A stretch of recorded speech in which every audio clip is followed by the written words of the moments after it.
Hey guys, tonight we step into the steamy, scandalous, and surprisingly scrubbed world of medieval prostitution. You're not perched in a dusty castle tower or slogging through a muddy battlefield tonight. Nope. You're easing open a heavy wooden door, the smell of damp stone and lavender soap wafting into your nose. Candlelight flickers across wet tile. There's the distant slosh of water and the quiet rustle of linen. You're in a bathhouse, and business is booming. The steam curls around your shoulders like a cloak as you wander deeper, feet bare against the warm floor.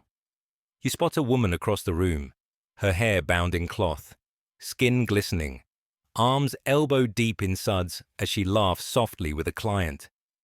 You were expecting squalor, weren't you? Rats, rot, ruin. And yes, some of that's waiting outside. But inside here, this place is humming. Cleanish, organized, even luxurious. You probably won't survive this place if you judge it by modern standards. You expect antibacterial gel. They rely on sage bundles and boiling water. But don't get smug. These women have tricks you've never dreamed of. So, before you get comfortable, take a moment to like the video and subscribe. But only if you genuinely enjoy what I do here. And tell me where you're watching from and what time it is. I love seeing how far this little bedtime caravan travels. Now, dim the lights, maybe turn on a fan for that soft background hum, and let's ease into tonight's journey together. You trail after the scent of rosewater and smoke. Inside this small stone structure, half bathhouse, half brothel, you're stepping into a world of blurred lines. Not every bathhouse catered to sex work, but plenty did, especially in cities like Paris, London, or Prague. And unlike the stereotypical filth of the medieval world, these spaces had heat, lighting, and, miraculously, running water, at least if you had coin. And here's the kicker. They were taxed for it. Sex workers, especially those working out of officially sanctioned bathhouses or brothels, often had to pay levies to the city or the church. Sin had a price tag, and it was itemized. These taxes were sometimes justified as public health measures, though that sounds a lot like modern PR speak for, "We want a cut." You watch as one girl tosses a ladle of hot water over a man's back, then quickly wipes the bench beneath him with a cloth soaked in vinegar. It's not perfect hygiene, but it's not careless either. Bathhouse workers often understood cleanliness better than most commoners. Their livelihood depended on it. Skin diseases, visible sores, and bad smells could send clients running, or bring down a dreaded inspector's visit. Historians still argue whether these establishments were ahead of their time in hygiene or just playing catch-up under pressure. But here's what they agree on. Water was sacred, work was strategic, and very little happened by accident. You're handed a wooden bucket and led to your corner. Your guide, let's call her Aline, dunks a towel into warm herb-infused water and hands it to you. The scent is strange, a mix of mint, marjoram, and ash. It stings a little as you wipe your face. That's the lie. Soap, if you can call it that, was made by boiling animal fat with ashes and then infusing it with herbs. It cleaned, yes, but it could also strip your skin raw if you weren't careful. And yet, despite the harshness, cleanliness was woven into the rhythm of the day. Sex workers in these settings bathed regularly, not necessarily out of pleasure, but for survival. Filth meant infection. Infection meant disease. Disease meant ruin. You watch Aline scrub her arms with a little cloth she keeps tucked into her waistband. It's stained and worn, but still does the job. Her movements are fast, practiced. There's no illusion here. Every wipe, rinse, and wring out is calculated. This is labor, not leisure. A bell rings from outside. Another client. Aline sighs and ties back her damp hair with a bit of twine. Before she leaves, she tosses a quick wink your way. "Best scrub where the coin lands," she mutters, not unkindly. And just like that, the rhythm starts again. Another bucket, another bath, another coin. Here's something you probably didn't expect. Some bathhouse brothels had schedules, rotating shifts, and even rules around hygiene breaks. A woman might be required to bathe between each client, though whether she had the luxury of time or hot water is another story entirely. And then there's the irony. Bathhouses became associated with immorality to such an extent that by the late medieval period, many were shut down in moral panics. Clean skin, it seemed, came with dirty implications, but not everyone hated them. Some church officials even visited regularly. Whether for the baths or the company, you can decide for yourself. In fact, records showed that monasteries sometimes ran bathhouses as income streams. Yes, you heard that right. The same monks copying scripture by candlelight might also be overseeing hot tubs for hire. The whole world of medieval hygiene is full of these delightful contradictions. The poor often stayed cleaner than nobles, if only because they couldn't afford the heavy, unwashed furs of the upper class. Prostitutes, despite their marginalization, might have been the most washed women in the city. Each while you lean back against the warm stone, the noise of the bathhouse wrapping around you like fabric. Someone singing softly in a dialect you don't quite recognize. The steam blurs the corners of the room. A broom swishes along the tiles as another girl mops up spilled water, her bare feet padded and sure. And you realize you've just taken your first step into a world that's much messier, smarter, and more fragrant than you were prepared for. Next up, gritty soap, carved love tokens, and why prostitutes might have had cleaner hands than your average merchant. You wake to the scratch of rough linen against your skin and the scent of smoke still clinging to your hair.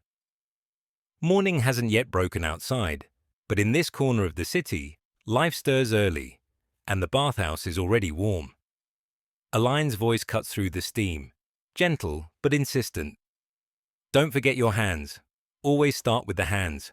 You sit up, bleary-eyed, and dip your fingers into the wooden basin beside your cot. The water is cool now, clouded with yesterday's herbs and ash. You reach for the coarse grey lump resting on a stone plate nearby. Lye soap. Smells faintly of lavender and something burned. It stings under your nails. This soap isn't decorative. It's survival in solid form. Made from rendered animal fat and wood ash, sometimes mixed with powdered lime or herbs. It's strong enough to cut through the oils of the day and the remnants of the night. For prostitutes, it wasn't just about smell. It was about infection control, skin maintenance, and, quite honestly, customer satisfaction. Scrubbing your hands raw with lye might seem extreme, but you've seen worse. In wealthier brothels, women mix soap with crushed sage or thyme, not just for scent, but for their supposed purifying properties. One Roman recipe, oddly preserved in later medieval herbal guides, even recommended adding powdered oyster shell for graceful hands. That's right, exfoliating with seafood grit, but it wasn't all function. As you rinse your fingers, a line passes you something small. A carved wooden token shaped like a heart, worn smooth from years of thumb fondling.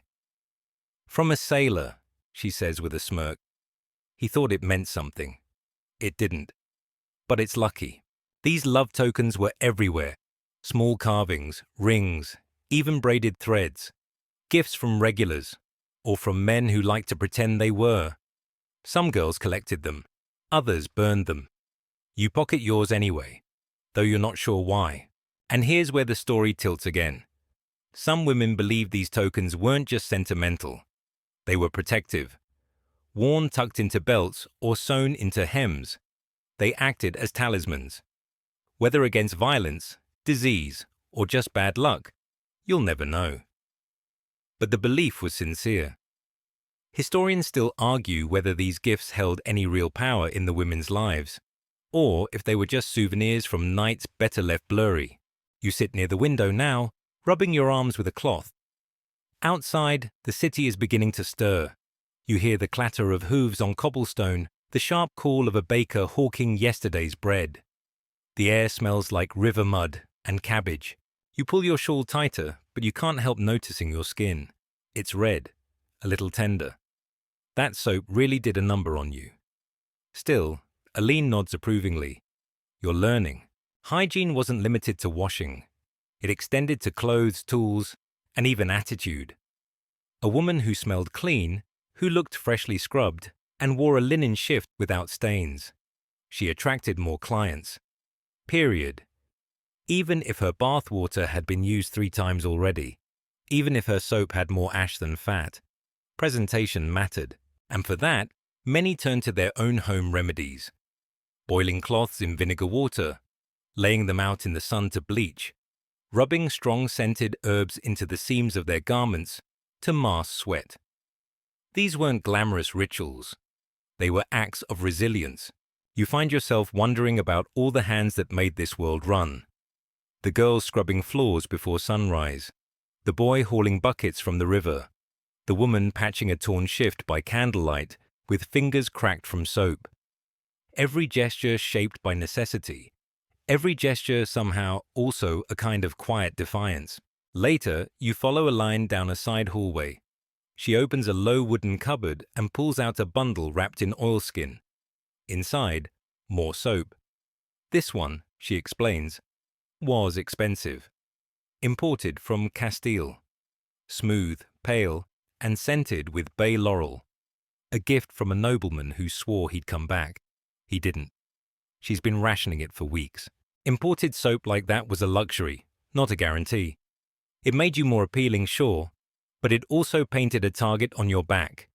Thieves, jealous co-workers, even crooked constables might take an interest. Aline wraps it again carefully.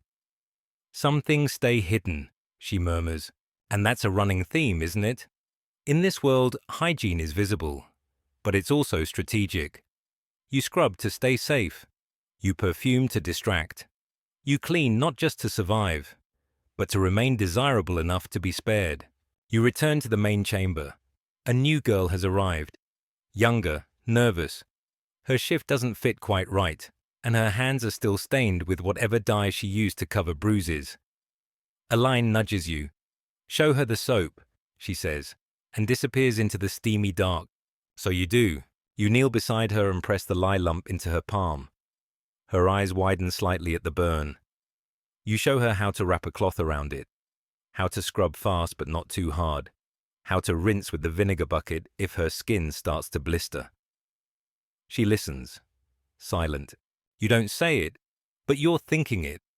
It's not just about cleaning. It's about claiming a little control in a world where you usually have none. And tomorrow, when she hands the soap to someone else, maybe she'll remember that. You watch her wash. Then you look down at your own fingers, raw and pink, cleaner than they've ever been and sore as hell. You think of all the merchant wives with ink-stained hands, all the noble women with wine-purpled fingers. And you smirk. Turns out your hands might be the cleanest in town. The morning deepens and the scent of fresh bread wafts through a cracked window as you sit at the communal table, brushing out your damp hair with a wide-toothed comb. It's made from horn, smooth with use, and riddled with the scars of past battles, with tangles, knots, and things far less romantic. Lice, to be precise. The ever-present menace of medieval scalp life. And here begins today's grooming gauntlet. You pass a boar bristle brush through your hair, slow and methodical. The bristles are stiff, packed tightly, and good at catching more than just dust. You wince a little when it catches at your scalp. But the pain is a small price for avoiding the truly dreadful option, shears. Because in some cities, if you were suspected of harboring lice, or worse, a visible infestation, you might be ordered to shave your head. No discussion. Hygiene through humiliation. It wasn't uncommon for sex workers to wrap their hair in layers of linen or silk. Not just as fashion, but as armor. Veils kept lice out. Wigs disguised thinning patches. And for women whose livelihood relied, at least in part, on appearance, that mattered a great deal. Aline once joked that a louse on the wrong collar could cost you a regular. You pull the veil over your hair and fasten it with a bone pin. Not elaborate, not gaudy, just practical. But you've seen some go all out. Dyed fabrics, twisted braids, even sewn-in glass beads. Hygiene and beauty were inseparable, and both were performative. And beneath the veils and combs, tricks, secret layers. Women rubbed rosemary oil into their scalps to repel lice, or vinegar if they were desperate.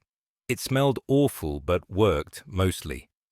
Historians still argue whether medieval hair care was genuinely effective or just wishful thinking washed in superstition. You'd argue it depends on who was doing the washing. You lean over the table to watch one of the older girls, Mariette, grind herbs in a small clay bowl. Mint and wormwood, she explains, keeps them out, or so my mother said. She was a laundress. Never saw a louse live past noon with her. Wormwood. Bitter as guilt and twice as persistent. Used for everything from plague medicine to flea control. And here, powdered and mixed with grease, it becomes a kind of primitive hair paste. Rubbed in before sleep, washed out at dawn, or not washed out, depending on how much water you could spare. That's the unspoken problem. Cleanliness in this world isn't just about know-how. It's about access. Water, soap, tools, they all cost. And in the colder months, when bathhouses close or freeze over, you rely on dry cleaning methods. Literally. A mixture of powdered clay and crushed lavender is rubbed into hair and then brushed out with a stiff comb. It doesn't remove everything, but it cuts the grease and leaves a scent strong enough to fake freshness. You try some now. Feels gritty. Smells oddly calming. Another trick, storing combs and brushes in vinegar overnight. You glance over at the soaking tools beside the hearth and smile. It's not modern sanitation, but it's clever, resourceful. A line appears beside you, tying back her own hair into a tight bun. She sighs, spotting the little comb you used. Careful, she warns. Don't lend that out. Lice jump faster than men do. You chuckle, but you tuck it back into your satchel just the same. Hair wasn't just hygiene, it was currency. A long braid could be sold in times of desperation. A well-maintained wig could disguise illness, poverty, or age. And not all clients wanted youth or beauty. Some wanted familiarity, or the fantasy of it.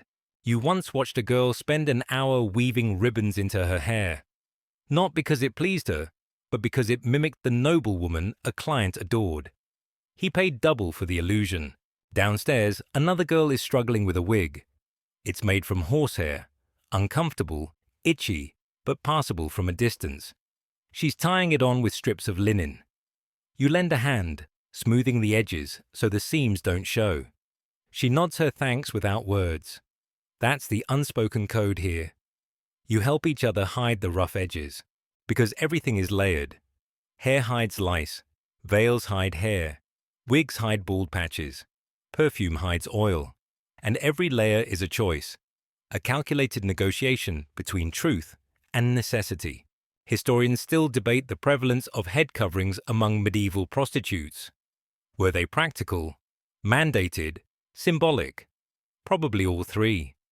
In some cities, sex workers were required to wear distinctive headdresses to mark their profession.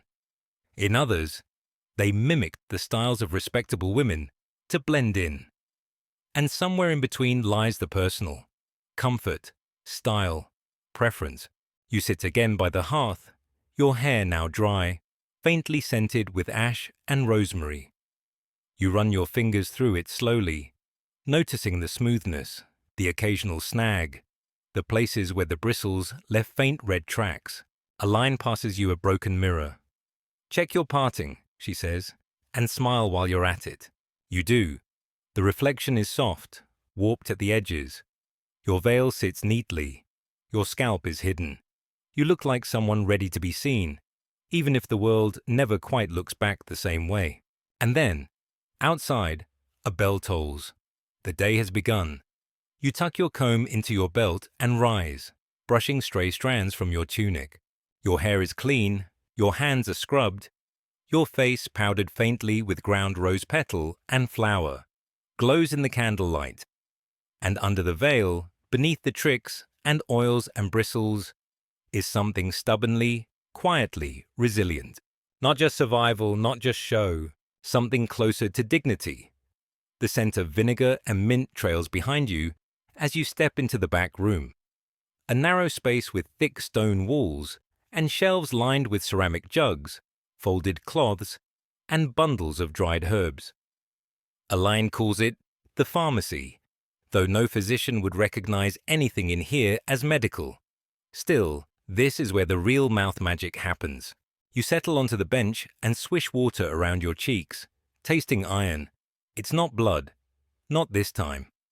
It's from the tin cup, probably unwashed since yesterday. You set it aside and reach for the bottle Elaine left out for you. Her mouthwash. A mixture of mint steeped in vinegar and wine, sharp enough to wake the dead, or stun a paying customer into thinking you just chewed a sprig of paradise. No toothbrush, no paste. You dip a linen cloth into the mixture, wrap it around your finger, and begin rubbing your teeth. The flavor is unbearable, the friction worse. But slowly, your breath begins to smell less like stale bread and more like a bouquet doused in salad dressing. It's not glamorous, but for a working woman in a medieval brothel, breath mattered. No one wants to pay coin for affection that reeks of spoiled ale and onion stew. And with dentistry being more wish than science, prevention was the only real weapon in your arsenal. To keep your teeth white, and they were meant to be white, even then. You sometimes scrub them with crushed sage leaves, or charcoal, or powdered cuttlefish bone, if you can get your hands on it. You can't. Charcoal is easier. It stains everything. But oddly enough, it works. Temporarily, you reach for the little pot by your elbow. Elaine's tooth powder, a homemade blend of ground mint, burnt rosemary, and chalk. It smells confident. You dab some on your cloth, then rub your teeth again. This time, it feels like sandpaper and tastes like regret. You remember the story she told once about a woman in Toulouse who painted her gums red with wine sediment so her teeth would appear whiter. A cruel trick of contrast. Another in Bruges who rubbed her lips with beetroot paste for that just-bitten flush. Both probably got lead poisoning, but hey, they looked great doing it. Historians still argue whether these cosmetic routines were widespread or confined to wealthier courtesans in urban centers. But between you and Elaine, it seems clear. If a look could kill, it might just rot your teeth too. You lean over a copper basin and spit. It's not pretty. Nothing here is. But you're left with a faint taste of mint and an oddly pleasant numbness at the edges of your gums. Good enough for the next client. Or, as Elaine likes to call it, the next performance. She walks in, holding 2 tiny cloth bundles tied with thread. For the tongue, she says, handing you one.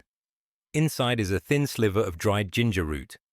You bite it, wince and wait. It burns. But it also draws saliva. Nature's secret cleanser. Some girls chew fennel seeds between clients. Others suck on cloves or lavender buds. There's even a rumor about one madam in Venice who made her girls chew frankincense. Smelled like a cathedral, Aline once whispered. Tasted like one too. You wonder briefly if mouth odor was ever a deal-breaker. But given what else these women endure, it seems unlikely. Still, if your breath smelled fresh, it was one less thing to apologize for. Nearby, another girl is mixing something in a wooden bowl. Honey and crushed cardamom. Not for breath, but for coating sore throats. After too many late nights feigning desire or singing bawdy songs to drunken patrons, the voice suffers. This mixture soothes, if only for an hour. You try a spoonful. It sticks to your teeth but glides down your throat. A momentary comfort. That's all anything is in this place, really. Comfort in slivers. Cleanliness in fragments. Now someone else enters, the inspector. Not a real doctor, just a church-appointed busybody who checks for visible sores and ensures you're keeping the standards. He barely looks at your face, just grunts, marks his wax tablet, and leaves. You feel dirtier after the encounter than before. You rinse your mouth again. The irony. In many medieval cities, Sex workers were the only people regularly checked for cleanliness. Not nobles, not clergy, just women like you. Labeled unclean but subjected to more scrutiny than the rest of the city combined. And yet, you adapt. You learn which herbs sting too much, and which leave you with a sweet aftertaste. You learn to keep 2 jars, one for real cleaning, one for clients to admire. You learn to smile without showing your back teeth. You learn to laugh even when your mouth tastes like vinegar and crushed leaves. There's something comforting in the ritual. Swish, scrub, rinse, bite the ginger, dab on a smile. A line is beside you again, tugging her braid tight. "Remember," she says, "clean breath, clean coin." Then she flashes that dazzling, dangerous grin. You nod. Repeat the words in your head. Clean breath, clean coin. You head toward the front chamber, where candles flicker low and fresh linens hang on the pegs. Your smile is tight, your lips slightly stained from that last clove you bit. But your breath, crisp, sharpened, weaponized. You step into the room and exhale, fresh enough. You fluff the hay-stuffed mattress, fingers sinking into the uneven surface. It crackles like dry leaves. Someone, probably that quiet girl from last week, sprinkled lavender and marjoram into the straw, hoping the scent might mask the mildew. It helps a little, but you can still smell sweat. And something else. Old iron, maybe. Old blood. You pause, then grab the linen sheet from the basket by the door. It's thin, slightly damp from this morning's wash, but clean. Or clean enough. You stretch it over the mattress, tugging the corners tight, smoothing every wrinkle.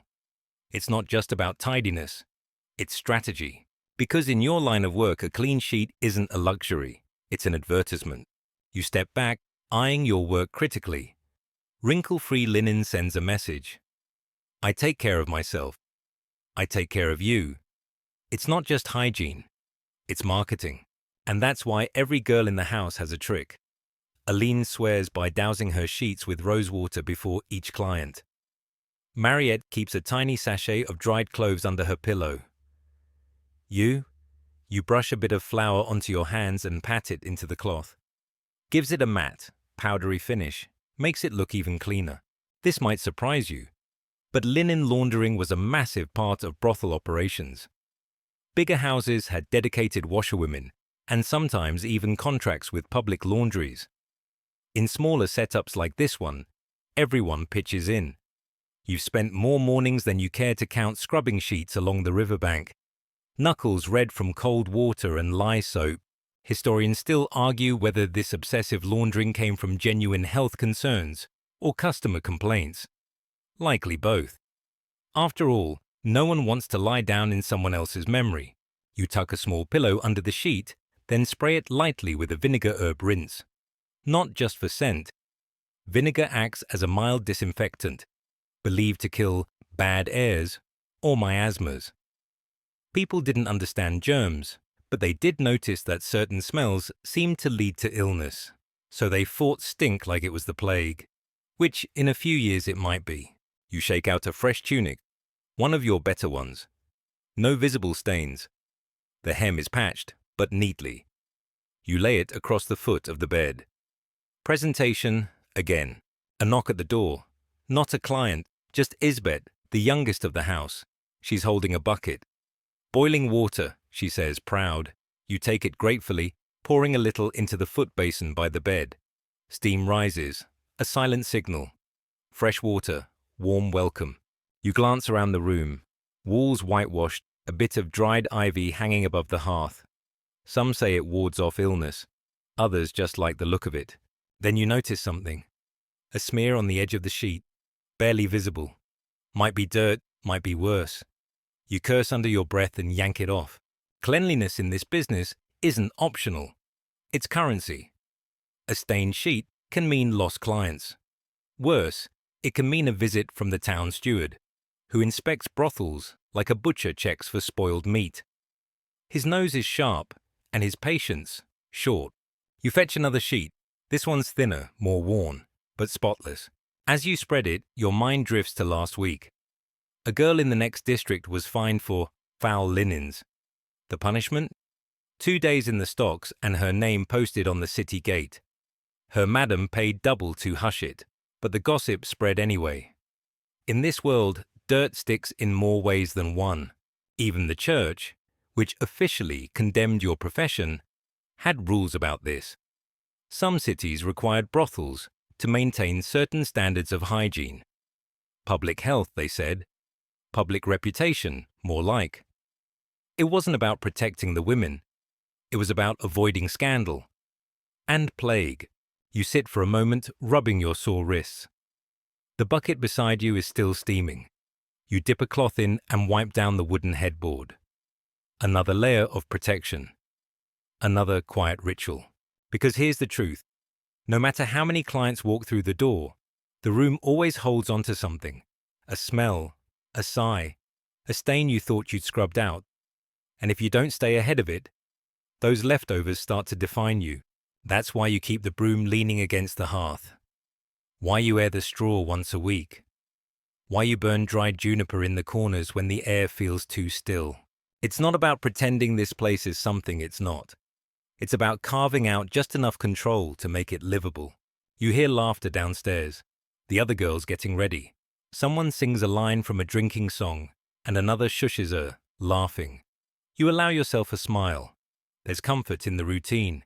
Even in the scrubbing, folding, straightening, especially there. You grab the vinegar spray again, just one more mist across the pillow. You smooth it down, no creases, no stains, no scent but mint and maybe something like lemon. And then the knock comes. Not Isbet this time. You stand, straighten your tunic, glance at the sheets one last time. Clean, crisp, safe. You open the door.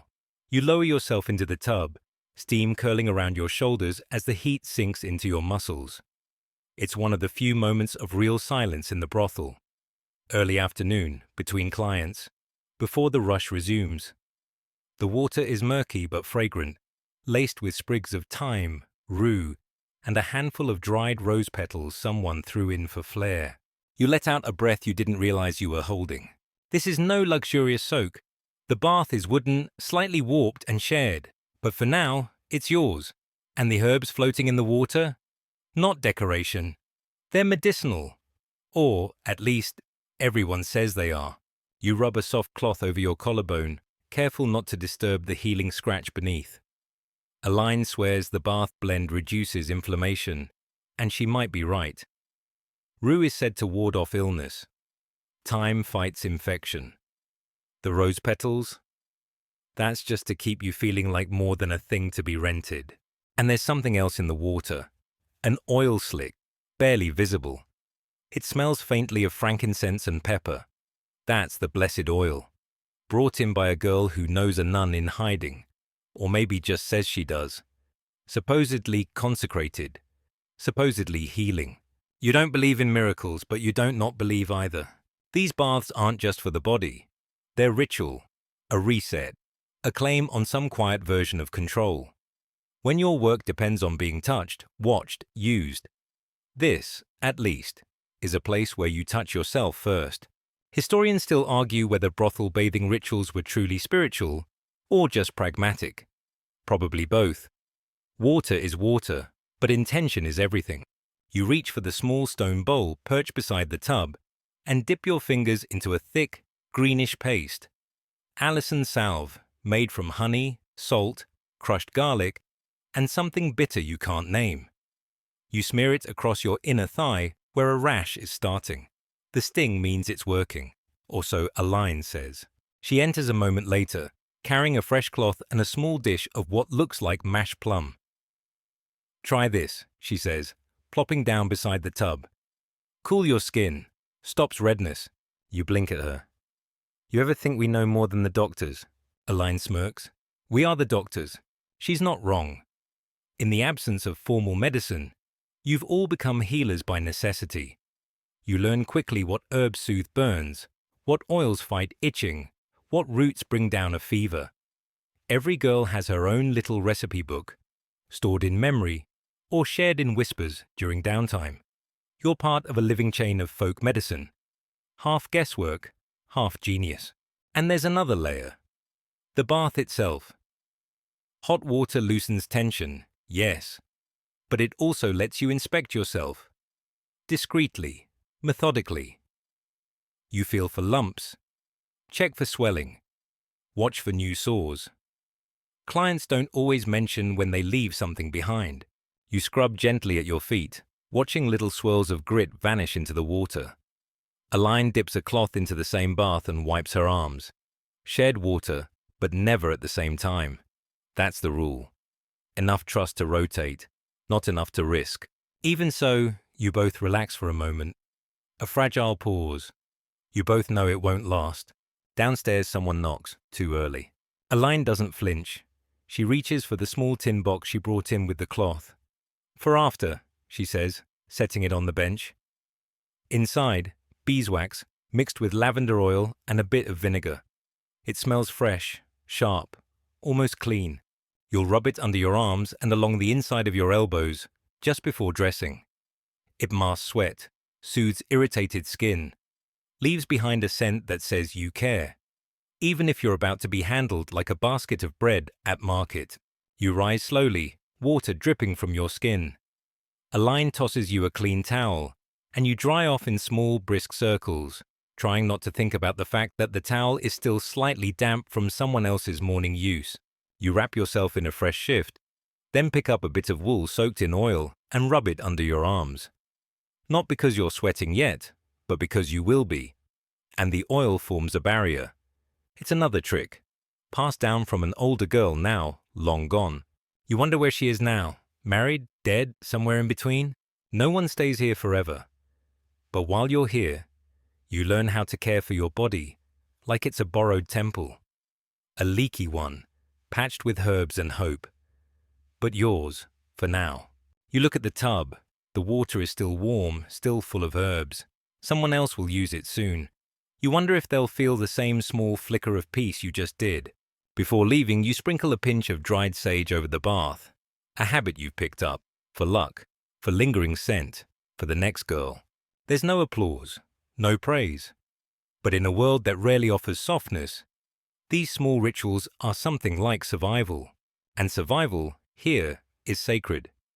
You sit on the edge of your cot, knees pulled close, holding a small clay pot the size of a walnut. The lid is crusted with residue, the sides stained with fingerprints that no amount of vinegar can wash away. You stare at it like it might blink first. Inside is the salve Aline warned you about, mercury ointment. They call it unguentum cinerarium, which sounds fancier than liquid regret. Thick, silvery, and faintly metallic smelling, it promises healing but delivers, well, something more complicated. You dip a fingertip into the pot. Just a dab. Then smear it gently along the inside of your thigh, where a sore has bloomed. Small, red, angry. You hiss at the sting. It burns. Deep. Like it's burrowing under your skin to whisper secrets to your bones. This is the worst part of the job. Not the touch of strangers. Not the inspections or the endless scrubbing. It's this. This moment when your body tells you something isn't right. And the best you can offer it is a poison wrapped in hope. Mercury ointment. Supposedly the cure for the French disease, syphilis, though no one calls it that yet. Just a string of names. The Great Pox, the Neapolitan itch, the curse from across the sea. You're not sure what you have. Could be nothing. Could be everything. You glance across the room. Mariette once swore by the ointment. Said it cleared her symptoms in days. Of course, 2 weeks later, she couldn't feel her fingers and started forgetting words. Historians still argue whether mercury helped more people than it harmed. But in this world, you don't have the luxury of waiting for consensus. You lie back and let the ointment do its work. Or its damage. The room smells faintly of lavender, but beneath that, the tang of metal lingers. You try not to breathe too deeply. The irony is sharp. You spend your days scrubbing, soaking, oiling, masking. Yet the real threat is already inside you. Tiny, invisible, defiant, and the treatment, just as dangerous. You shift under your sheet, pressing your fingers into your temple. The older girls joke that mercury makes you mad and manageable. You laugh the first time, then you see it. The tremors in Isbet's hands, the way she forgets which room she's meant to be in, the slow slurring of her once sparkling voice. But what else do you do? Doctors are expensive, rare, and often worse than the problem. Some recommend leeches, others, fasting and prayer. One swore by swallowing crushed pearls dissolved in wine. He also had 4 wives and a glass eye. You'll take your chances with the salve. A lion enters quietly, sees the pot in your hand, and nods. Just once a day, she says. Twice if it blisters. Any more and you'll be shitting silver. You chuckle weakly. And if it works, she shrugs. You get a few more weeks. Weeks. Not a cure, not a promise. Just more time to keep working, keep pretending, keep swallowing pain like it's part of the uniform. You roll onto your side and think of the other things women have tried. Boiling nettle poultices, vinegar compresses, even applying hot iron to lesions. To draw the poison out, they say. More often, it just leaves scars. But sometimes, it looks like it's working. And in this line of work, appearance is half the battle.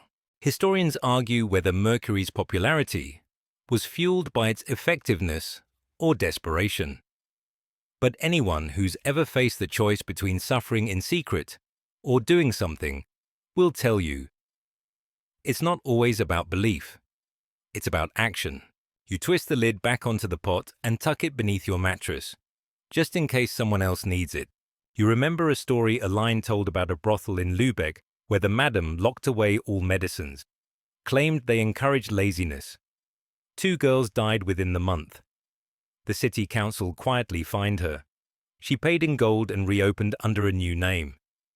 No one wants to hear how the sausage is made, a line said, lighting a candle with a shaking hand. There's a quiet knock on your door, not a client, just Isbet. She slips in, eyes wide, holding out a tin cup. Honey water, she whispers, for the taste. You accept it, swish, swallow, it helps, a little. You lie back again and stare at the ceiling.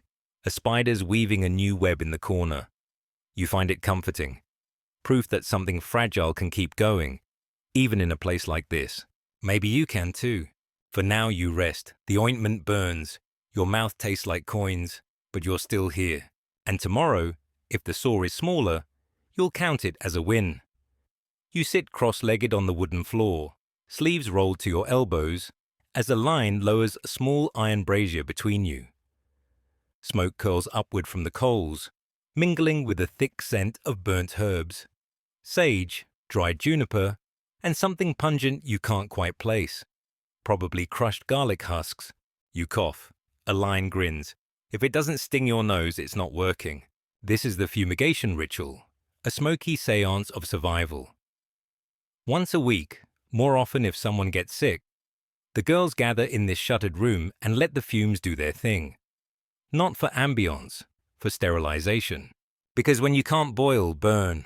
You toss in a handful of rosemary and fan the smoke toward the bedding piled in the corners. Sheets, shifts, combs, even shoes, all laid out in a lazy circle, waiting to be smoked clean. Or at least, smoked less dirty. Historians still debate whether fumigation actually killed anything more than time. But it certainly made people feel safer. And feeling safe, here, is worth everything. Isbet scurries in with a pot of wormwood ash. Should I add it? She asks. A line waves her in. Careful, not too much.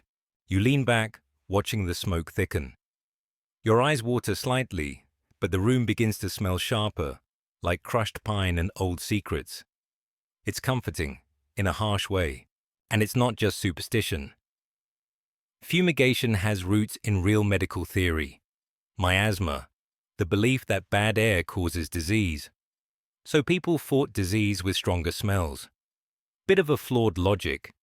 But when your options are vinegar or vinegar plus fire, you get creative. You remember a merchant once bragging that his mistress burned frankincense twice daily to clean her aura. A line muttered that she probably just didn't want to smell him. You toss in a lemon rind for good measure. The fire hisses. Some girls use incense if they can afford it. Rare resins from the East, wrapped in silk and sold at 5 times their weight in silver. You've got crushed marigold stems and a stubborn sense of tradition. You reach for a linen cloth and begin wiping down a wooden chest, the smoke curling around your wrists. Every surface gets scrubbed or fanned. The room hums with motion. No one talks much. It's all routine now. Muscle memory. A ritual of refusal. To accept filth. To surrender to it. You glance at the tools piled near the hearth. Combs, razors, tweezers, even a small curved knife for cutting calluses. All soaked in vinegar, dried by firelight, now waiting for a smoke cleanse. You pick up a pair of shears and run your finger along the blade. Still sharp, still dangerous in the wrong hands. Aline drops a dried apple slice into the brazier and mutters something under her breath. A joke, maybe, or a blessing. Hard to tell. You've seen what happens when this ritual gets skipped. It's not immediate, but the little things creep in. A rash on a wrist, a smell no soap can lift, a wound that refuses to close.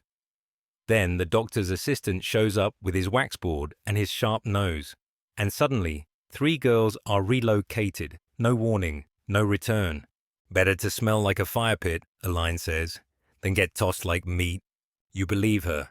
There's a warmth in the smoke. Not just the heat, but the shared rhythm. Girls moving in and out of shadow, faces flickering like candlelight, each one carrying a bit of ash and effort. Mariette coughs loudly in the corner and fans herself. Feels like we're the ones being cooked. Maybe we are, Aline replies, not smiling this time. You add a sprig of lavender to the brazier, a personal touch. Your mother used to do this during thunderstorms, smoke the kitchen, hang damp cloths in the windows, whisper prayers to Saint Apollonia. You don't remember the prayers, just the smell, and the sense that something bigger, darker, was being kept just out of reach. That's what this is too. A boundary ritual. A line drawn in smoke, and sweat, and stubbornness. We may be used, you think, but we are not disposable. When the fire dies down to embers, you each take a handful of ash and rub it lightly into your hands. Not for cleansing, for proof, a badge of effort, of having done the thing no one else sees, because no one outside this room will notice the absence of filth, only the presence of failure. You bundle up the now scented sheets and drag them to the window. You hang them across the sill, letting the evening breeze carry the last of the smoke away. From below, the sounds of the city rise up. A man shouting about turnips, someone tuning a lute, the clatter of hooves. The world carries on, oblivious. But here the smoke has cleared. The brazier cools, the linens flutter like ghosts, clean ones this time. And you breathe deeply, eyes stinging, throat raw. But with that strange sense of satisfaction that only comes from fighting back with broom, cloth, and smoke. You haven't won anything, but you've made it harder for something else to take root. That's enough. For now. You sit at the rough-hewn table by candlelight, a pinched bit of rag tied around your thumb. The splinter came from the washboard, invisible and cruel, buried beneath your nail like a secret. You suck air through your teeth and stare down at the injury, annoyed more than pained. But even the smallest wound matters here, because a broken nail, a torn cuticle, a blister that bursts, these aren't just inconveniences. They're entry points, weaknesses, little doorways for infection, for rot, for the kind of trouble that can climb up your arm and leave you fevered and babbling in your cot. So tonight it's poultice time. Aline drops a ball of chewed bread and honey into a bowl and mashes it with sage leaves and a little warm wine. Hold still, she says, smearing the mixture over your thumb. It stings, then soothes, then hardens like a second skin. Bread poultices, one of the oldest cures in the book. Cheap, accessible, weirdly effective. Honey draws out infection. Sage fights off rot. And the bread, it holds the magic together. You wrap your thumb in linen and flex it carefully. No pain, not yet. Down the hall someone is retching again, 3rd time tonight. You don't look, because even with your thumb bound up like a relic, you've got other things to prep. Ointments, powders, oils, and the most sacred tool of all, the humble basin. There it is, squatting on the floor like a half-forgotten relic. Ceramic, pale blue, chipped at the lip. It's the one thing every girl in this house uses a dozen times a day. For rinsing, for dabbing, for catching. You carry it to the fire and pour in hot water, followed by a pinch of dried calendula and a splash of old wine. Stir it with your finger. Feel the warmth swirl around your skin. It smells slightly floral, slightly sour. Good enough. This is your daily flush, the interior rinse. No one talks about it, not really. But everyone does it, even if the water's cold, even if the herbs are stale, even if your body's begging for a break. You squat over the basin, skirt hitched, knees sore from the floor. You pour slowly from a small jug, letting the herbal wash run down and through. Not for pleasure, for protection. Because the worst thing isn't disease, it's the maybe of disease. The weight, the uncertainty, the not knowing if the ache in your belly is something you ate or something that will keep eating you. Historians still argue whether medieval sex workers had any real understanding of internal health. Some believe these rinses were ritual more than remedy. Others argue that oral traditions preserved a kind of folk gynecology long before men in robes took credit for it. You've got no theories, just the habit. A line hands you a rag soaked in chamomile tea. Here, wipe, not scrub. You'll bleed otherwise. You obey. She sits beside you, tossing herbs into her own basin, murmuring something about how her last rinse smelled like fish and vinegar. Frightened the poor man halfway to confession. You laugh because what else can you do? Later, the two of you boil linens over the hearth, the steam fogging the windows. You stir with a long stick while a line adds soap. Soft lye, grated and gritty. You both lean in as the scent rises. Bitter, clean. The lye scalds the cloth, burns away everything soft. But it's effective. Even if your hands sting for hours afterward. Even if your fingernails peel. You fish out the cloths with a bent spoon, then lay them over a rack near the window. Air will do the rest. That's when Mariette wanders in, face pale, eyes dull. She sits without asking and starts inspecting her forearm. Red, swollen, and hot to the touch. Boil, she mutters. A line glances at you, then disappears, returning with a hot brick wrapped in wool. Press it. Don't let it burst. If it does, don't let it close too fast. Another rule, another workaround, another day in the theater of unlicensed medicine. You remember once hearing about a woman who used leeches to drain swelling. She kept them in a clay pot beside her combs, swore they were friendlier than most men. You all laughed, but not too hard. It's strange, the intimacy of this work. Not the physical kind, the other kind. The tending, the examining, the quiet, gross trust between women who've seen each other at their most vulnerable. Bleeding, leaking, aching, itching, healing. You wrap Mariette's arm with a strip of boiled linen. Tie it snug. Her skin shivers beneath your touch. You don't say anything, you don't need to. Instead, you pour more wine into the basin, stir with a clean stick, and set it aside for later. Your thumb throbs. Your back aches. The room smells of smoke and vinegar and something oddly sweet. Maybe the wine, maybe the bread poultice slowly drying under the cloth. You wipe your hands on your apron and sigh. Another wound bandaged, another basin rinsed, another hour survived. And somewhere in all this, a strange kind of grace. You're perched at the vanity, if you can call a cracked mirror and 3 splinters of candle wax a vanity, dabbing powdered chalk along your jawline. It goes on dry and slightly gritty, but it lightens your skin just enough to catch the lamplight, not enough to fool anyone up close, but far enough for an entrance. Your reflection frowns back at you. This is part of the costume. The soft powder, the tinted lips, the faint trace of ash rubbed into your eyebrows for contrast. It's not beauty. It's camouflage. Something to paint over fatigue, mask illness, hide bruises. You smear a fingertip along your cheek, blending the chalk into your skin until the tiredness looks more like deliberate shading. A line is behind you, mixing her lip stain from crushed elderberries and grease. Too purple, she mutters. Men like red, deep red. Makes them feel like they've stolen something. You snort, she's not wrong. The cosmetic rituals here aren't just vanity. They're protection. Painted faces build a wall between you and whatever shame someone else is trying to pass off.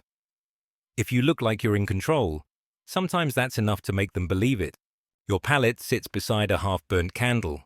Chalk, soot, egg white, rose water, vinegar. Nothing fancy. Just a box of survival tools. You pick up the egg white and dab it gently under your eyes. It tightens the skin as it dries, gives the illusion of rest. An illusion you're always chasing. Historians still argue how widely cosmetics were used by medieval prostitutes, or how much was personal choice versus professional expectation. But in every brothel you've ever passed through, some form of face painting has always been part of the game. A form of armor. And yes, there are rules. Too much coal, and you're accused of being a witch.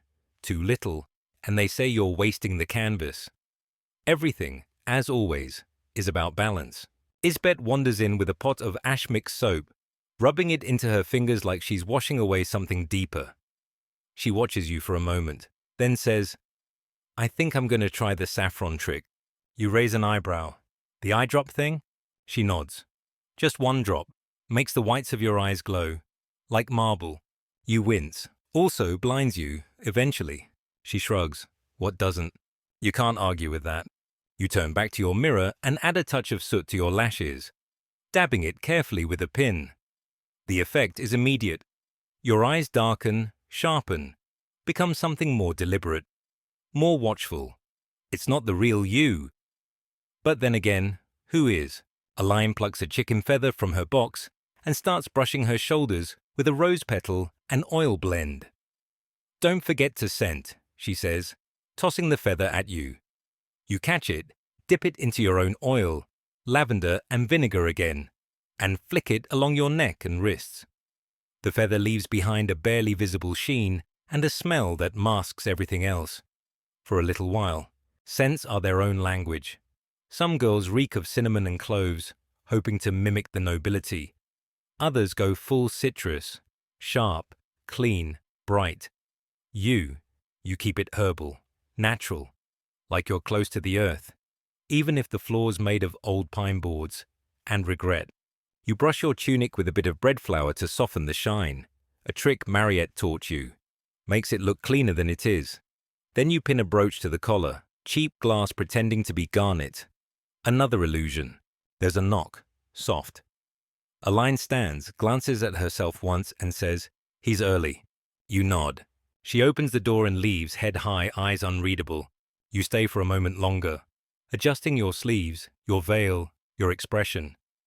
You run your tongue across your teeth, minty, thanks to the last chew of clove, and force your shoulders back. It's a performance, all of it, and you are the stage. As you rise, you spot your kit laid out neatly beside the vanity. Tweezers, thread for facial hair, a tiny jar of ox gall for skin blemishes, the tools of the trade, a painter's brushes, a surgeon's scalpel, a soldier's dagger, all in one. You remember last winter when Isbeth had a cyst on her chin. She plucked it open with a fishbone, sterilized it with salt, and painted over the swelling with crushed chalk and wine sediment. When the client complimented her dimples, she just nodded, smiling through the pain.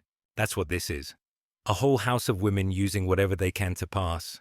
Not as noble, not as clean, just as okay, as not dangerous, as safe enough to touch. You take one last look in the mirror. Your face is pale but smooth. Your lips are darkened. Your eyes, intentional. It's not your face, not really. But it's close enough. And close enough is often the only thing between coin and silence. You rise, scoop the soot and chalk back into their pouches, and blow out the candle. The smoke trails upward in lazy coils, like all the thoughts you don't have time to think. You open the door, letting the hallway's warm air wash over your painted skin. Time to act like everything is fine. Time to make the mask work. You're crouched in the storeroom, rifling through baskets of dried roots and bundled herbs, looking for the one thing Elaine asked for. Dried yarrow. It's meant to stop bleeding. Nosebleeds, womb bleeds, the kind that trickles quietly and makes you wonder if your body is trying to whisper something. Your fingers brush past dried comfrey, rue, a brittle stalk of angelica, before finally closing on the feathery leaves. Yarrow. Found it. You rise slowly, knees creaking, and set the bundle on the prep table beside the mortar and pestle. The room smells of dust and damp wood, with undertones of something more human. Earthy, almost sweet. Blood, sweat, a hint of spoiled figs. It's not pleasant, but it's familiar. A line leans over the table, mixing something that looks like thick clay. "Don't skimp on the yarrow," she says, voice low. "It'll clot faster if it's fresh." You nod and start crushing. The pestle grinds slowly, releasing that sharp, grassy scent, like crushed hay and metal. You add a bit of vinegar and mash it into a paste. Tonight's mixture is for Isbeth. She's been bleeding since morning. Not her moon blood. Something deeper, darker. She won't say where it's coming from, but she's pale and her legs shake when she stands. The rest of the girls pretend not to notice. Because what can you do, really? This paste is the only answer you have. It's not perfect, it's not modern, but it's something. Historians still argue whether medieval prostitutes had access to midwives or folk healers, or if they simply became their own. Here, you know the answer. You've been elbow-deep in poultices, pessaries, womb salves, and teas strong enough to knock out a horse. You've seen a line repack a prolapse with wine-soaked cloth. You've watched Mariette birth her stillborn child in the back room and then sew herself up with a fishbone needle. You scoop the yarrow paste into a folded bit of linen and set it aside. Next comes the cooling rinse. Chamomile and plantain steeped in lukewarm water to soothe without shocking the flesh. Isbeth lies curled on the cot, skirt hitched to her knees, trembling like a caught bird. You offer the rinse first, then the poultice. She nods without speaking, and you help her press the linen gently against her inner thigh. She winces, but the bleeding slows. A line stands in the doorway, arms crossed, watching. "You're good at this," she murmurs. You shrug. "We all get good when we have to." There's no ceremony in this kind of healing. No rosary beads, no solemn hymns, just hands, cloth, herbs, patience, and repetition. You've made this same paste 3 times this month, for different girls. Different reasons. A fall down the stairs, a botched attempt to stop a pregnancy, an angry client who didn't listen when the word no was whispered too quietly to matter. You want to scream sometimes, but there's no place for that here. So you grind, you stir, you press and bind, and you whisper the soft reassurances that you wish someone had whispered to you. Rest, you're safe, just breathe. Of course, it's not entirely true. Safety is an illusion. A temporary lie you wrap around yourself like a shawl in winter. But sometimes, lies help people heal. When Isbeth finally sleeps, you carry the soiled cloths out back to be burned. Not washed, not reused, not this time. The fire hisses as you feed it the evidence. Later, you return to the storeroom and tidy the workspace. Wipe the pestle clean. Sort the herbs. Repack the chamomile. You work in silence, the way you always do when something heavy lingers in the air. You know this place has no saints, no altars. But still you find yourself murmuring old words, half prayers, half spells, as you place the jars back on the shelves. A line returns holding a small bag of dried mugwort. "For nightmares," she says. Put a pinch under her pillow. You do, not because you believe it will work, but because it might. In the corner of the room, a spider begins weaving a new web between 2 dusty jugs. You watch her, briefly mesmerized. How methodical she is. How relentless. You understand her. You glance at the ledger a line keeps beside the door. It lists nothing financial, just names, bleeds, rashes, sores, recipes. It's a record of bodies, not the kind men pay to touch, but the kind women work to keep alive. You flip through the pages. There's a scribbled note from weeks ago. Yarrow, warm honey, wool wrap. Repeat daily until bleeding stops. And beneath it, another. If not, more rest. If still not, God help us. You trace the ink with your finger. So much of what you do feels like guessing, but it's informed guessing. Inherited, sharpened by necessity, passed down through whispered advice and midnight failures. You pull the door shut behind you as you leave the storeroom. The hall is dim, the house is quiet for now. You breathe in slowly, catching the faint smell of yarrow still clinging to your hands. It smells like something in between survival and surrender. And tonight, that's enough. You're on your knees again. But this time, it's not what anyone thinks. You're scrubbing the stone floor outside the client rooms, a stiff, bristled brush in one hand, vinegar water in the other. The cold seeps through your shift, up into your bones. But you keep going, because the stain isn't coming up. It's a coppery streak, thin and stubborn. You don't know whose it is. Doesn't matter. You've seen this kind of stain before. Blood thinned with fear. You press harder. Behind you, someone coughs. You ignore it. Just like you ignore the draft slicing through the hallway, or the way your back aches in the same two places every time you bend this low. The brush keeps moving, the vinegar stings your knuckles, and still the smear clings. This place never really gets clean. It just gets rearranged. You finally get the stain up mostly. It's now a lighter shadow. That'll have to do. When you stand, the world tilts. You blink, grip the wall, and breathe until your vision steadies.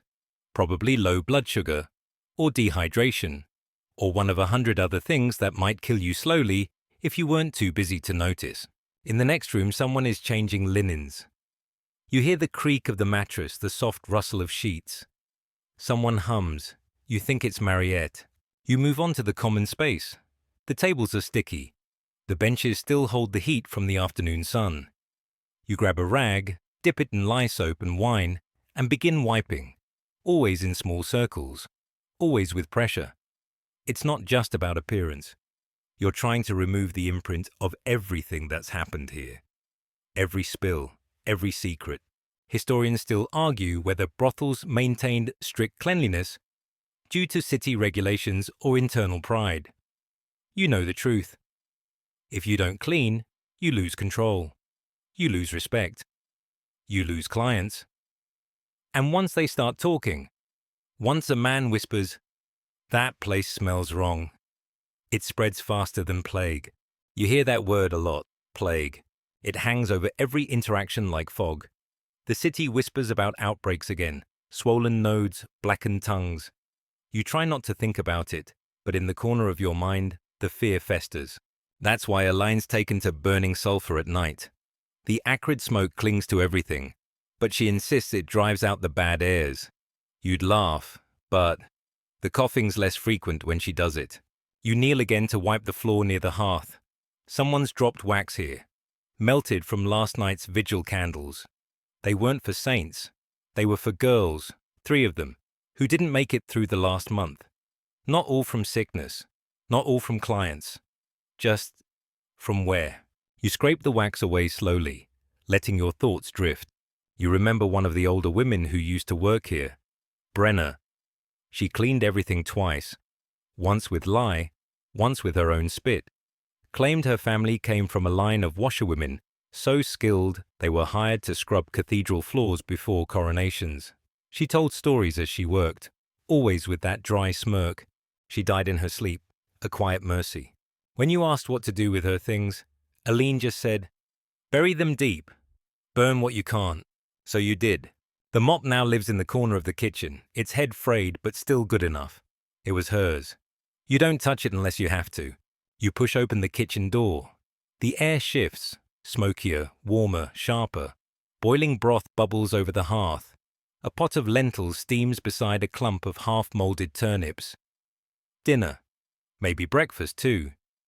You stir the pot with the big wooden spoon, watching the broth turn cloudy with starch and flecks of thyme. Aline walks in and dumps a handful of crushed pepper into the pot. "Keeps the nose clear," she says, "and the clients from noticing when the meat's gone off." You smile. "What meat?" She smirks. After the stew simmers, you ladle some into a bowl and sip slowly. It burns, in a good way. Your hands tremble slightly from the effort of the afternoon, but the warmth helps. You pass a bowl to Isbeth, curled near the fire with her feet tucked into a wool blanket. Her face is pale, but she manages a grateful smile. You leave the bowl for her in silence. Then back to cleaning. The kitchen floor is slate, cold, always damp. You sprinkle coarse salt across it, an old trick. It absorbs moisture, draws out stink, keeps pests from nesting. Mariette says it also keeps demons from crossing thresholds. You don't know about demons, but the roaches stay away when you salt the corners. You drag a brush across the floor, working the salt in, over and over, slow and steady. The motion calms you. The repetition is a kind of spell. Later, when the sun's fully down and the shutters are closed, you finish your rounds. You tuck the scrub brushes away, rinse your cloths in rainwater, hang them by the fire to dry, and then you sit. Just for a moment, just long enough to feel the stillness. The house is clean, not perfect, not sterile, but it smells of lye and rosemary, not blood and wine. For now, that's enough. And tomorrow, you'll start all over again. You wake to the sound of buzzing, not in your ears. Real buzzing, low and steady, like the hum of summer flies circling something they shouldn't. You sit up slowly, the linen sheet clinging to your damp skin, and glance toward the window. The air is thick today, too warm for the season. Downstairs, someone's already opened the kitchen shutters. A breeze rolls in, carrying the smell of old stew, fresh earth, and something sour. You wrinkle your nose and pull your shift over your head, still damp at the collar. Time to start again. You pass Isbet's room and pause. The buzzing is louder here. Your chest tightens. She's not moving. Her shoulder peeks out from the sheet, pale as milk, still. The bowl of half-eaten broth you gave her yesterday is on the floor, tipped. Contents dried to a crust. The buzzing isn't flies. It's your own pulse in your ears. You step in.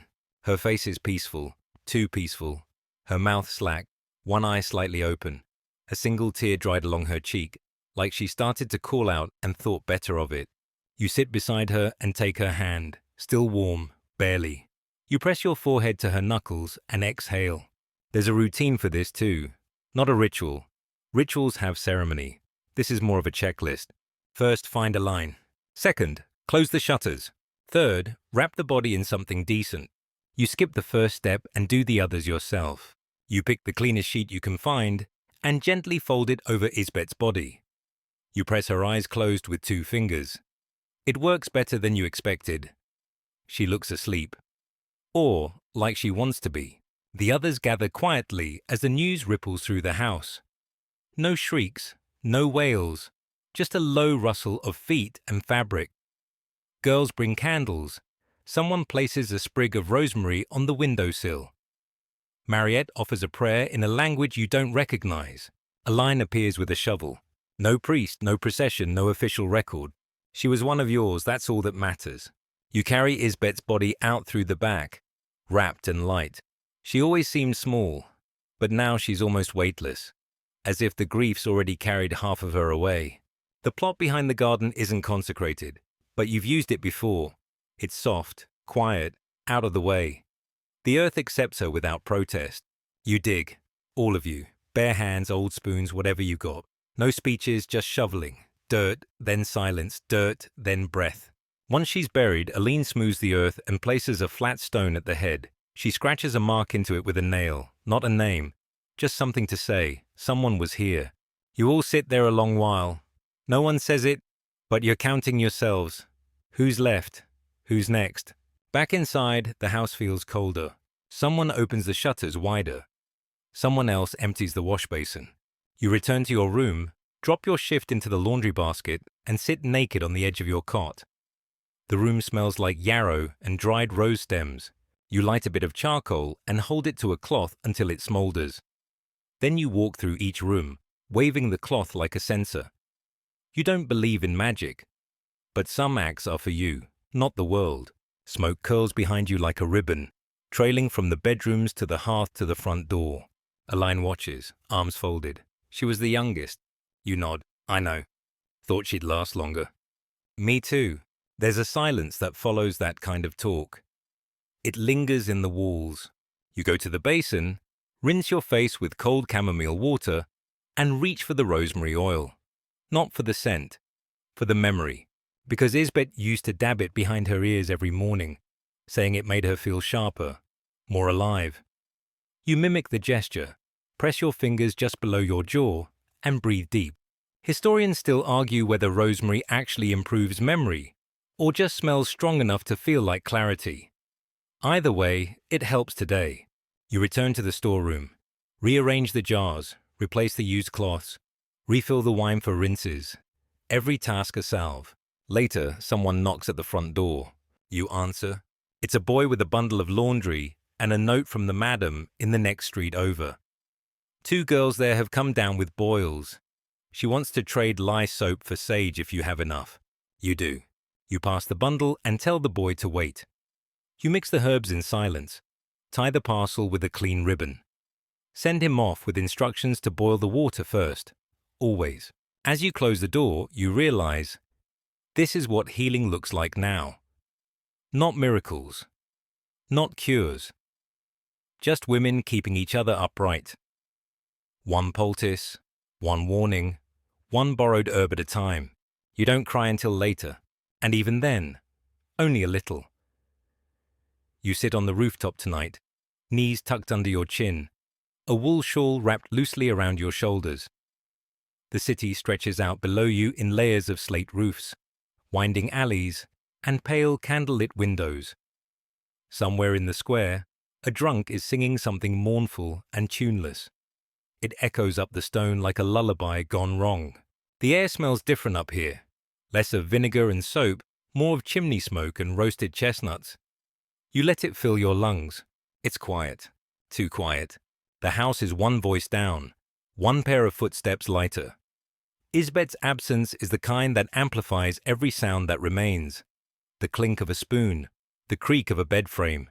Even your own breathing feels louder. You glance at the pouch in your lap. Inside, 5 wormwood seeds, a sprig of rue, and a slip of cloth stained faintly pink. A charm, Aline called it. Not for superstition, for memory. When the city forgets us, she said, we remember each other. You tie the pouch with a red thread and slide it beneath a loose shingle. A ritual of your own. Later, when the city rains, it'll wash down into the gutters and vanish. That's fine. Not everything is meant to last. Some things only need to be remembered long enough to matter. You shift slightly, brushing soot from your hem. Below, the shutters creak as someone opens them to toss out wash water. A faint splash follows. Then the sound of a door latching.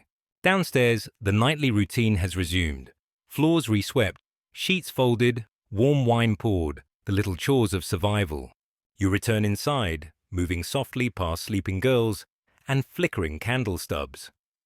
Back to your room, where your robe still smells faintly of rosemary and lye. You undress slowly, folding each layer with care. Not out of tidiness, out of habit. Because in this house, even order is a form of resistance. You lie back on your cot and trace the ceiling beams with your eyes. The wood is warped, pocked with old knots, but familiar. Solid. You've watched it through sickness, joy, heartbreak, and healing. Your hands rest over your stomach, fingers laced. Below your bed is your box. Every girl has one. Yours holds your salt pouch, a dry comb, bits of thread, 2 coins hidden under the lining, and an old brooch that belonged to Mariette's sister. She gave it to you after you helped her pass a kidney stone, using only wine, a hot brick, and fierce prayer. You don't know if the box is for saving or just holding on. Sometimes the line blurs. A line knocks once softly and enters without waiting. She's wrapped in a faded shawl, face half shadowed. You sleeping? You shake your head. She hands you a cup. Not wine this time. Broth. You sip. It's warm, briny, flecked with time. We've made it through another month, she says, perching at the foot of your cot. You nod. Barely. She gives a dry laugh. Barely counts. You talk in whispers for a while. Nothing important, just pieces of things. She tells you about a new girl arriving next week, says she's young, quiet, from Bruges. She doesn't know anything yet. She will. She's scared. So were we. You both fall silent, sipping from your cups, letting the warmth push back the cold.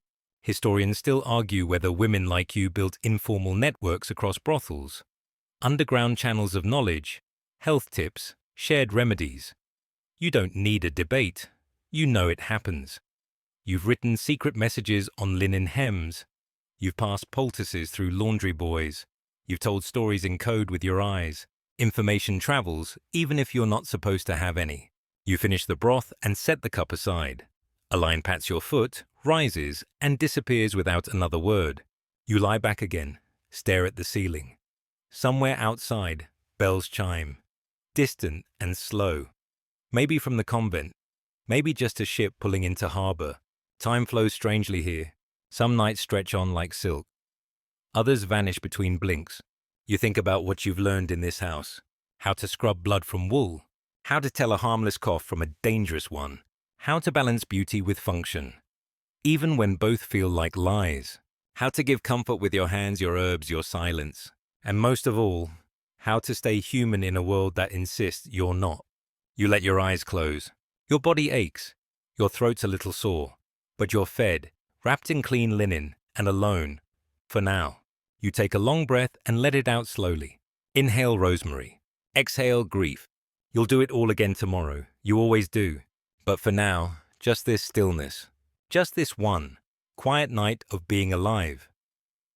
The wind carries the scent of horse dung and wet bread through the half-open shutters.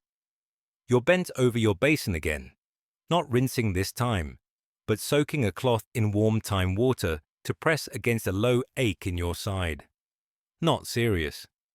Just the kind of dull cramp that reminds you you're still working, still bleeding, still part of the rhythm this house beats to. Downstairs someone's laughing. High, unexpected, real. It's rare lately. You close your eyes and let it echo a moment longer before getting back to the bundle of linens beside you. You dip the first one in vinegar water. Wring it out hard, then begin folding. Tight corners, neat edges, exactly how a line likes them stacked. Routine helps. It always has. You imagine your hands as little machines now, soft and mechanical, moving on autopilot while your thoughts drift elsewhere. Like to the girl from Bruges. She arrived yesterday, trembling and mute, eyes flickering from floor to doorway like a trapped bird. You brought her warm water. Aline gave her a threadbare shift. Mariette made her soup so thick it stood up in the bowl. You're not trying to save her, just steady her feet. That's all you can do. That.